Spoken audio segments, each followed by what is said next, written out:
welcome to Vision Insights. Today, myself, C.S. Truptipadhyay, will take you to another topic of our continuing lecture series on company law. Basically, I am covering the entire syllabus of Company Law Semester 2 prescribed by University of Calcutta. The target audience for this video are the students of University of Calcutta basically, but I would request other students from other universities and the professional students who are giving professional examinations like CACS and cost accountancy can also view the series of lectures which are going on the company law. You will also get more concept clarity and this will be helpful for your exams as well. So I would request everyone who are viewing this channel, whether you are new to this channel or you are associated with this channel, to kindly view all the lectures which are available in this channel and also share the videos among your friends. These videos are beneficial to everyone, so please kindly share to everyone, your friends, because a true friend is one who helps the friends to also uplift and become more knowledgeable, right? And apply the principle of sharing is caring. If you share good things among your friends will also reward back and also send you a good and informational videos to you as well. Now let's begin. These are the few prescribed books under the Calcutta University, and these are not the exhaustive list. You can add any of the material offline, online available, whichever is helpful to you. You can go through them as well. And the material which is provided in this video is also very informational, and it's made with utmost care, and it is most updated. So you can also rely on this video and this material and your work is done. Okay? This is the website of Ministry of Corporate Affairs, and this is the URL mentioned above. You can go through this URL and go through this website wherein you can access the ebook on Companies Act 2013. This is the way the ebook looks. Today's topic is Key Managerial Personnel, that is our KMP. First, we should know the definition of KMP. KMP is defined under Section 2, subsection 51 of the Companies Act 2013. Key managerial persons are basically the three group of parties. First one is the CEO, Chief Executive Officer, or the Managing Director, or the Manager. Fine. Next one is the Company Secretary. Next is the Whole-Time Director. Next is the Chief Financial Officer. Such other officers not more than one level below board of directors who is in whole-time employment shall also be designated by the company as the key managerial personnel. Right? So who will declare them a KMP? They will be declared by the board of directors or any other officer prescribed. Till now there is no other list, so this much is the list of KMPs, so no other person has been prescribed by law. So basically, who are the KMPs? Your managing director, CEO, CS, whole-time director, CFO, right? Now let's understand section 203. How these KMPs are appointed, who all are the companies who need to appoint these KMPs compulsorily by law. We should go through each and every provisions laid down under this section. 203 is very, very important section, people. Your appointment means I am addressing to the CS fraternity, the upcoming professionals. Your appointment is much more guided by law, and this law is our section 203. So kindly pay attention, and this is the most interesting section as well. So pay attention, watch the entire video. Every listed company, so here we are talking about the listed company, and every other public company. So understand, under subsection 1 there is no mention of a private company. So this provision is only applicable to listed company and the public company, not all public company. Public company having paid up share capital of greater than equals to 10 crore rupees shall have to appoint a whole time KMPs. Who all are the whole time KMPs? MD or CEO or manager. So here or is written, so any one of them, okay? So company doesn't have to appoint everyone. MD or CEO or manager, or if there is no MD, no CEO, no manager, then a whole time director.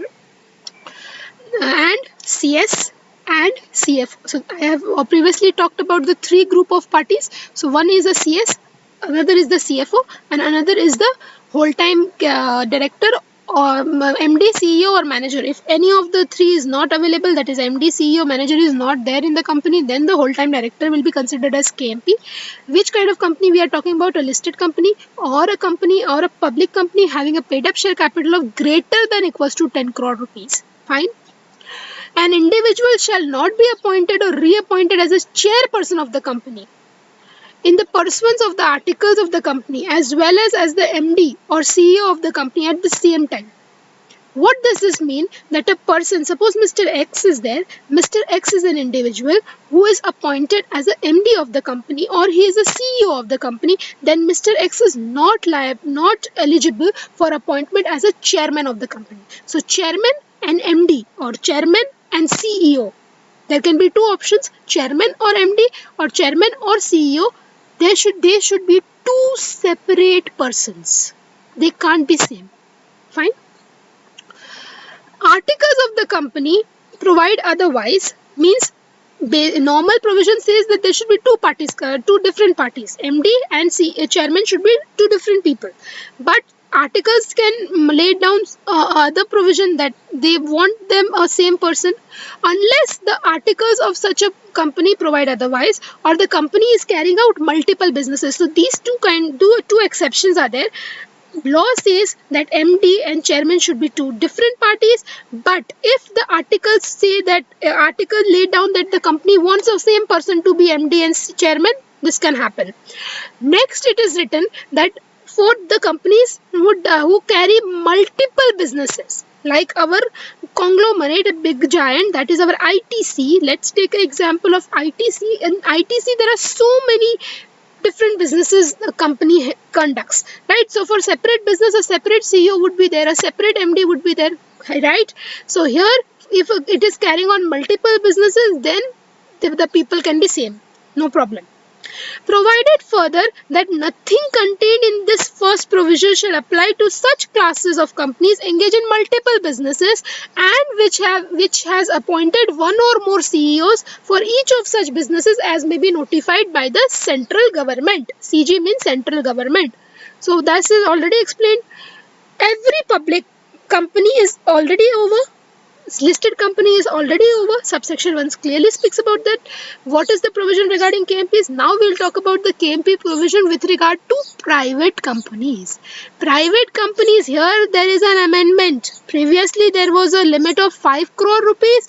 Now there is a limit of a paid up share capital of a 10 crore rupees. There was a very big debate going in this corporate industries, various industries and corporate world regarding the appointment of CS, full-time appointment of the CS, that now the CS will also lose job because the companies whose paid up share capital is less than 10 crores is no more required to appoint the full-time CS. So there was a very big debate going on and still it is going on. So this is very latest amendment and it is into force. This amendment is into force with effect from 1st of April 2020, right? So this is now the actual amended thing. In your books you may find 5 crore. This is obsolete. Remember 10 crores now. Every private company which has paid up share capital of greater than equals to 10 crore will only required to appoint a whole-time CS. Other private companies are now exempted whose paid up share capital is less than 10 crore. Fine. Now talking about subsection 2. Whole-time KMPs are appointed by whom? Next question. Appointed by the Board of directors. So we have to convene a board meeting for the appointment of CS, for the appointment of MD, for the appointment of CFO, for the appointment of whole-time directors. They are appointed through board resolution, mind it. And for MD, we will learn specifically a separate lecture will be designed. So stay tuned to this channel. For MD, for CS, for CFO, I will deal separately the provisions regarding separate KMPs separately in separate videos. So stay tuned to the channel.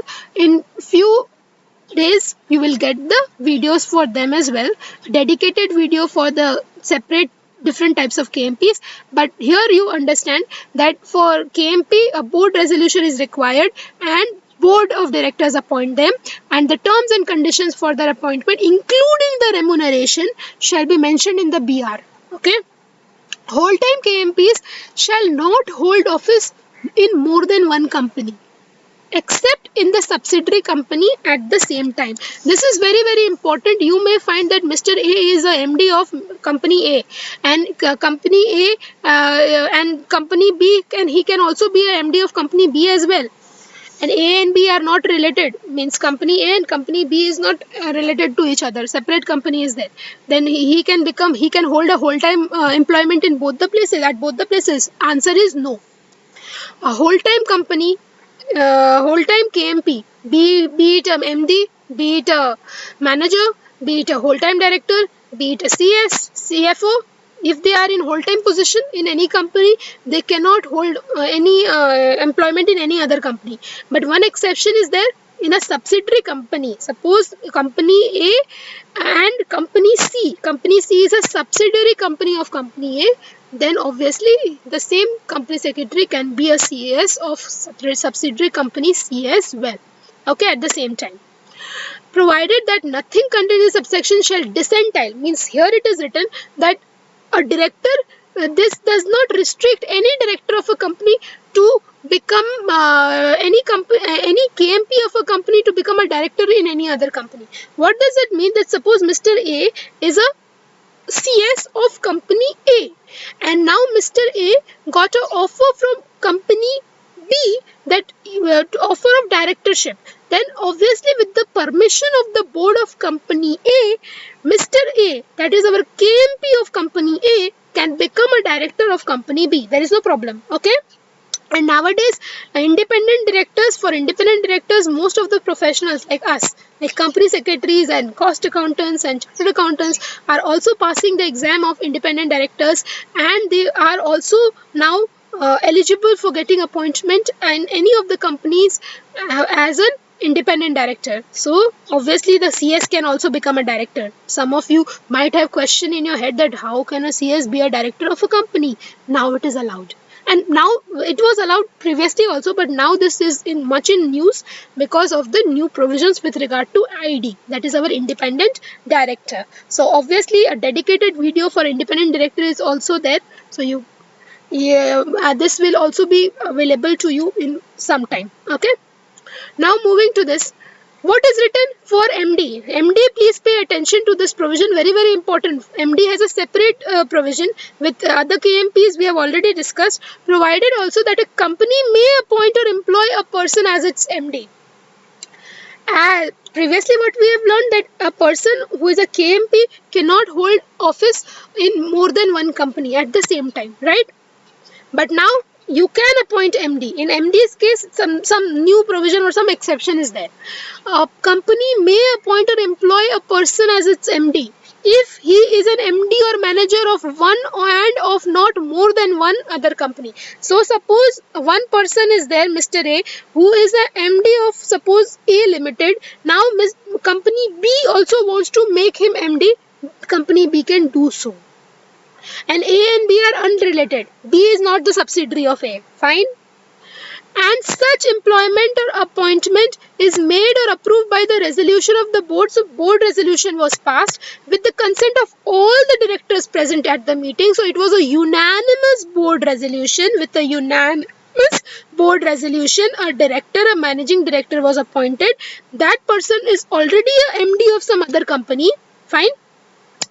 And the resolution For that resolution, a specific notice was given to all the directors, directors present in India, right? So all the directors in India were given the specific notice for the appointment of the MD, and MD is appointed by the board of directors with the consent of all the directors. Understand, it is written all the directors. It is a unanimous board resolution is required for the appointment of MD, appointment of a person at the post of MD who is already a MD or a manager of some other company. Fine.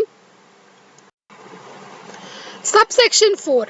Now suppose if a KMP, MD, CEO, CFO, whoever be the case, the office of the KMP is vacated by a casual vacancy. Now what will happen? Some MD may die or resign or any other reason, he is no more with the associated with the company. Now what will happen? This resulting casual vacancy shall be filled up in the board meeting by the board. Within how much time? Within a period of 6 months from the date of such vacancy. So a company gets a 6 months time to fill up the vacancy. If a MD resigns today on 29th of April, then obviously within 6 months you have to appoint, the company has to appoint a new MD. If the provisions, if the company is having that limits, that is 10 crore rupees then, or a listed company or whatever. If a company makes a default, means whatever provision, subsection 1 to 4, whatever provisions we have learned so far, if a company makes contravention of any of the provisions, what happens? If company doesn't appoint a CS, a private company having a paid up share capital of 10 crore or more, and company has not appointed CS, then this penalty will be imposed. Such company shall be liable for a penalty of 5 lakh rupees. Company penalty is 5 lakh, and the officer and every director and the key managerial person of the company who has done this default shall be liable to a penalty of 50,000 rupees. And suppose this offence is a continuous offence, then a further penalty of 1,000 rupees for each day after the first, during which such default continues, but maximum penalty is of 5 lakh rupees. Fine. This is very important provision. This from here the MCQ question might come. So please remember it properly. For company it is 5 lakh rupees. For director and KMP who is at fault is 50,000 rupees. And if it is a continuous offence, it is 1,000 rupees per day. Okay. Maximum is 5 lakh rupees. Provisions of subsection 1, 2, 3 and 4 shall not apply to a MD or a CEO or a manager, or in absence of MD, CEO, manager, the whole-time director of a government company. So government company have been excluded from the compliance of section 203. Nothing is applicable to a government company. So there is no KMP concept in case of government company. Understood?